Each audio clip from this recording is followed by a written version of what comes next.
I want to bring Gordon into the conversation, as well as psychotherapist and author of Chicken Soup for the Soul, Dr. Mike Dow. And Gordon, I want to talk to you first in terms of obviously some of the unique approaches that you take and this element of the mind-body connection, because one of the coolest things was you sharing that on day 3 at the retreat, you get up out of your wheelchair and I see you boxing, which is such an amazing transformation. But can you tell us just a little bit about how you work with someone like Jan to get in 3 days' time to this place? Sure, thank you. So the first thing we strive to do is create an environment of safety, because if our participants don't feel safe, not a whole lot's gonna happen.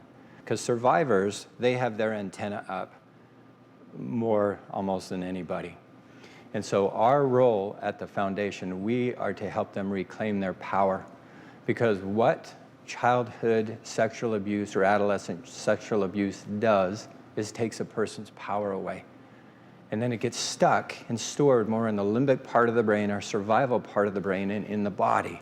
And talk therapy alone, even though it's extremely important, doesn't reach those areas. And so we do a lot of somatic release, getting them to engage in their bodies. So we do trauma-sensitive yoga. And the cool thing about Muay Thai is they're always on the offense. This is not a self-defense course. We want them to feel their strength and their power. And many of our survivors have found their verbal voice through their bodies. It's just been incredible. We're striving to create a safe environment for you to allow your body to do the things that perhaps it always wanted to do, but was never able to do, because that's what happens. The child freezes.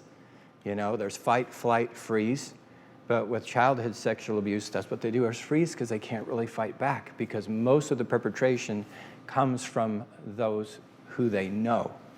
It's a trusted individual. So we do a lot we educate, we do a lot of classes, we do trauma in the brain, we help them understand the difference between the frontal lobe and the limbic system, and most survivors don't understand that. So our quest is to help them put the past where it belongs. It's just a part of their story.